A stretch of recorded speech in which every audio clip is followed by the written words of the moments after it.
Hello dear students, welcome back to our channel.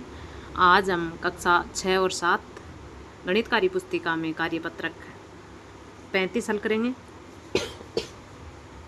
दक्षता रहेगी भाजकता के नियम की समझ विकसित कर पाना। पहला सवाल है इसमें, नीचे दी गई संख्याओं में उन संख्याओं पर गोला बनाइए जिनमें 5 का पूरा पूरा भाग जाता है। तो 5 का पूरा पूरा भाग किस में जाएगा? जिनमें इकाई का अंक या तो 0 हो या 5 हो, उनमें 5 का पूरा पूरा भाग जाएगा। अब देखो इसमें 5 है तो इसमें जाएगा, इसमें 0 है इसमें भी जाएगा, इसमें नहीं जाएगा, इसमें भी नहीं जाएगा, इसमें नहीं जाएगा, फिर इसमें जाएगा 35 में, फिर इसमें 45 में जाएगा, 50 में भी जाएगा, 52 में नहीं जाएगा, 64 में नहीं जाएगा, 75 में जाएगा, 83 में नहीं जाएगा, 95 में जाएगा, 70 में भी जाएगा, फिर 55 में जाएगा, फिर यहाँ पर 90 में जाएगा, फिर आगे नहीं जाएगा। दूसरा सवाल है, नीचे दिए गए रिक्त स्थानों में एक ऐसा अंक लिखें ताकि संख्या 10 से विभाज्य हो जाए। अब देखो 10 से विभाज्य होने के लिए इकाई का अंक क्या होना चाहिए? 0। तो ये तो इसमें 0 लगा दिया। अब देखो यहाँ पर इकाई का अंक तो 0 है, लेकिन यहाँ पर देखो 10 का भाग हम देते हैं तो 10 पंजो 50, फिर 0 आ गया, फिर भी यहाँ क्या होना चाहिए? 10 पंजो 50। ऐसे ही यहाँ पर 10 का भाग देंगे 30, 10 दिए 30, तीन बार जाएगा, फिर 7 बच गए, 8 उतार लिया 78 हो गया, फिर 7 बार जाएगा 70 हो जाएंगे, फिर 8 बच जाएगा, फिर 5 उतारेंगे 85 हो जाएगा, फिर 8 बार 80 होंगे, 5 फिर बच जाएगा, फिर यहाँ पर 0 लगाएंगे तो क्या हो जाएगा?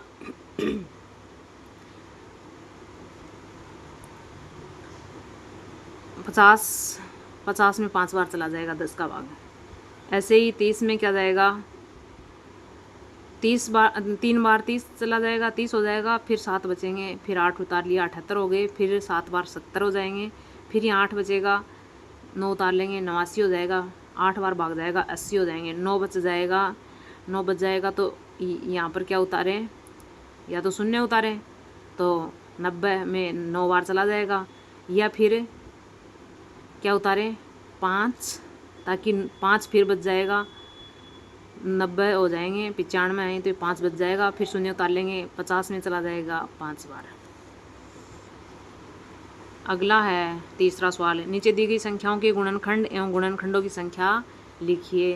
देखो संख्या ये दे रखी है, इनके गुणनखंड लिखने हैं। जैसे यहाँ 1 है तो 1 का गुणनखंड 1, और गुणनखंड की संख्या कितनी है? देखो 1 ही गुणनखंड है इसका तो 1 है। फिर 2 में किस किस का भाग जा रहा है? 1 का और 2 का, तो इसके गुणनखंड कितने हो गए? 2। ऐसे ही 3 में 1 का और 3 का, इसके गुणनखंड भी 2 हो गए। फिर 4 में देखो 1 का जा रहा है, 2 का भी जा रहा है, 4 का जा रहा है, कितने गुणनखंड हो गए? 3। 5 में 1 का और 5 का जा रहा है, 2 गुणनखंड। फिर 6 में 1 का, 2 का, 3 का और 6 का, तो इसके गुणनखंड हो गए 4। 7 में 1 का और 7 का, गुणनखंड कितने हो गए? 2। 8 में 1 का, 2 का, 4 का और 8 का, यानी गुणनखंडों की संख्या कितनी होगी?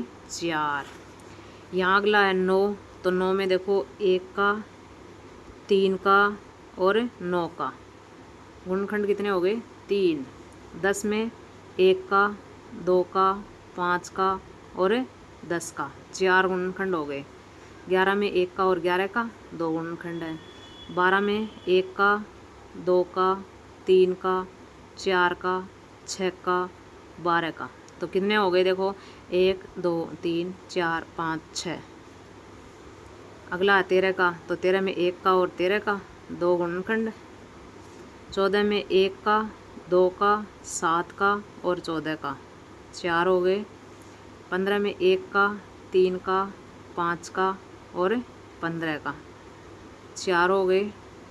16 में 1 का, 2 का, 4 का, 8 का, 16 का, तो कितने हो गए? देखो 5। वे संख्याएं जिनके गुणनखंड 1 और स्वयं ही होते हैं अभाज्य संख्याएं कहलाती हैं। यानी ऐसी संख्या जिनमें या तो 1 का भाग जाता है या खुद का, स्वयं का, तो वो संख्या अभाज्य संख्या कहलाती हैं। जैसे 2 है, 2 में या तो 1 का जा रहा है या इस 2 का खुद का जा रहा है, तो ये क्या है? अभाज्य संख्या 2। ऐसे ये 3 है अभाज्य संख्या, 5 है अभाज्य संख्या, 7 है, फिर 11 है, 13 है, ये अभाज्य संख्याएं हैं। फिर है वे संख्याएं जिनके 2 से अधिक गुणनखंड होते हैं भाज्य संख्याएं कहलाती हैं। 2 से अधिक, जैसे इसके 3 गुणनखंड हैं तो ये क्या है, भाज्य संख्या। अगला संख्या 1 ना तो भाज्य है और न ही अभाज्य है। 1 है वो देखो इसमें 2 भी नहीं हो रहे हैं गुणनखंड, 1 का और स्वयं का, इसमें तो 1 भी स्वयं ही है और ये ना तो भाज्य है और ना ही अभाज्य है। अगला सवाल है तीसरा, भाज्य संख्याओं पर गोल घेरा लगाएं। भाज्य संख्याएं तो देखो 1 है वो भी भाज्य नहीं है, 2 है वो भी क्या है, भाज्य नहीं है, 3 भी भाज्य नहीं है, 4 है भाज्य,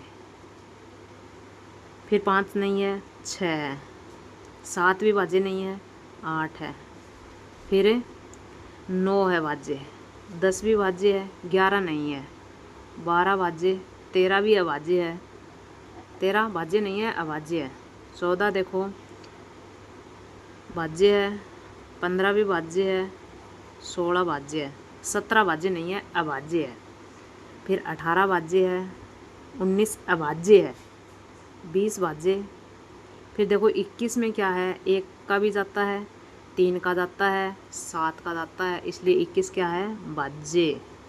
22 भाज्य, 23 अभाज्य, 24 भाज्य है, 25 भी भाज्य है, 26 भाज्य, 27 भाज्य। 27 में देखो 1 का दारा है, 3 का दारा है, 9 का दारा है, फिर 28 भाज्य, 30 भाज्य, 32 भाज्य,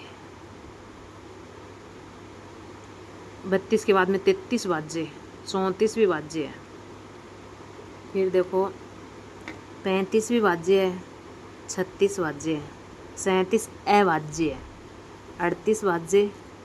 अब देखो 39 में 1 का दारा है, 13 का दारा है और 39 का दारा है, इसका मतलब है ये अभाज्य है, ये भाज्य है। फिर 40 भी भाज्य है, फिर 42 भाज्य है, 44 भाज्य है, 45 भी भाज्य है, 46 भी भाज्य है, 48 भाज्य है। अब देखो 49 में 1 का दारा है, 7 का दारा है, 49 का दारा है, 3 संख्याओं का दारा है तो ये भी भाज्य है और ये भी भाज्य है। ये 51 में देखो 1 का और फिर देखो 17 का और 51 का, यानी 2 से ज़्यादा का दारा है तो ये भी भाज्य है। अगला है 4 का सवाल, नीचे लिखी संख्याएं किस किस संख्या से भाज्य हैं लिखिए। अब देखो 10 में किस किस का भागदारा है, 1 का, 2 का, 5 का, इनसे भाज्य हैं ये। 16 है वो 1 से, 2 से, 4 से और 8 से भाज्य है। 15 1 से भाज्य है, 3 से भाज्य है, 5 से भाज्य है। 25 1 से भाज्य है, 5 से भाज्य है और ये खुद से भी भाज्य हैं, देखो स्वयं से भाज्य हैं ये। वीडियो देखने के लिए आपका बहुत बहुत धन्यवाद। वीडियो अच्छी लगी हो तो प्लीज़ लाइक ज़रूर करना। चैनल को सब्सक्राइब नहीं किया है तो आपसे रिक्वेस्ट है प्लीज़ चैनल को सब्सक्राइब ज़रूर करें ताकि आने वाले वीडियो के नोटिफिकेशन आप तक आ सकें और आपको वीडियो को इधर उधर ढूंढना नहीं पड़े। और अच्छी लगी हो वीडियो तो प्लीज़ अपने दोस्तों के साथ शेयर ज़रूर करना।